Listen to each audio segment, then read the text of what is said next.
Hello guys, myself Sunil Chaudhary and you are watching SC Vlogs. Today we will talk about UK Transit Visa और video को आगे बढ़ने से पहले please subscribe the channel और अगर वीडियो अच्छी लगे, इन्फॉर्मेशन अच्छी लगे तो please like the video and please share it with your friends and family. तो भाई कुछ ऐसा है, अभी मैं 2-3 दिन पहले इंडिया से यूरोप आया, Berlin via British Airways. British Airways से जब आप फ़्लाइट बुक करते हो तो उनका जो होल्ट होता है वो लंदन होता है। तो एक यहाँ पे एक बात आती है कि हमें यूके ट्रांजिट वीज़ा चाहिए या नहीं चाहिए। तो जब आप यूके गवर्नमेंट की साइट पे देखते हो तो वहाँ पे बहुत सारे रूल्स हैं और वहाँ पे एक कोट ये भी आता है, अगर कि आपके पास कोई भी आईडी है, रेजिडेंस परमिट हो गया, ब्लू कार्ड हो गया, कोई भी आईडी है via EEA European union area, तो भी आप एक्सेप्टेड हो। बट 2 महीने पहले मेरा दोस्त इंडिया से बर्लिन आया, सेम विद ब्रिटिश एयरवेज, तो उसको दिल्ली में ही रोक लिया गया, उसको बोर्डिंग ही नहीं करने दी। उसको बोला गया कि भाई आपके पास ट्रांजिट वीज़ा नहीं है तो आप बोर्ड नहीं कर सकते, क्योंकि ये रूल है, इंडिया का रूल है कि if you want to go to UK, अगर लेओवर भी है वहाँ पे तो आपको ट्रांजिट वीज़ा चाहिए। बट मेरे केस में ऐसा नहीं हुआ। मेरे केस में उन्होंने सिर्फ मेरा रेजिडेंस परमिट देखा और मेरे को जाने दिया। तो मे बी उसका जो रेजिडेंस परमिट था तो वो क्या है कि अगले दिन, जैसे 16 को फ़्लाइट थी तो 17 को उसका रेजिडेंस परमिट एक्सपायर होने वाला था। तो may be that was the reason. उन्होंने कुछ रीज़न नहीं बताया इसके पीछे कि भाई क्यों तुम्हें ट्रांजिट वीज़ा चाहिए, तुम्हारा ये एक्सपायर होने वाला है इसलिए, या फिर कुछ ऐसे। उन्होंने उसको बोर्ड ही नहीं करने दिया। तो उसने फिर बाद में एयर इंडिया से फ़्लाइट बुक की अगले दिन की और फिर वो वैसे आया।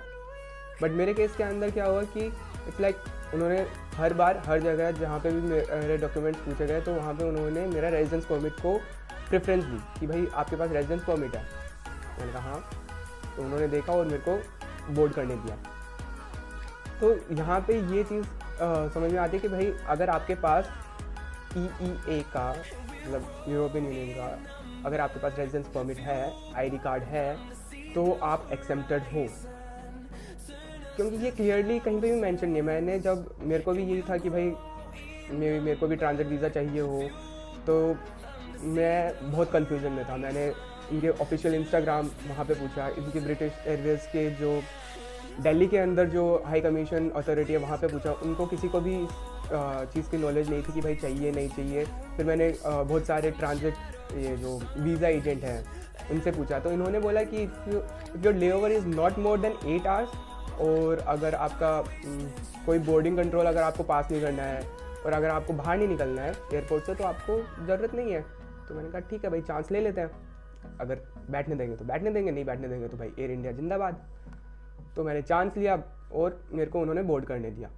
बट अगर आपके पास रेजिडेंस परमिट नहीं है, लेट सपोज आप पहली बार जा रहे हो एजुकेशन के लिए या फिर किसी भी पर्पज़ के लिए, अगर आप पहली बार जा रहे हो और मे बी टूरिस्ट वीज़ा है आपके पास, तो आपको वीज़ा की ज़रूरत पड़ेगी। विदाउट वीज़ा, ट्रांजिट वीज़ा आप बोर्ड नहीं कर सकते। फिर यहाँ पे आता है 2 तरीके की वीज़ा, एक डायरेक्ट आता है, एक एयर साइड आता है। तो direct air side transit visa है, उसके अंदर आपको 24 आवर्स मिलते हैं फ़्लाइट चेंज करने के लिए, और उसके अंदर आप बोर्डिंग कंट्रोल को पास नहीं करते।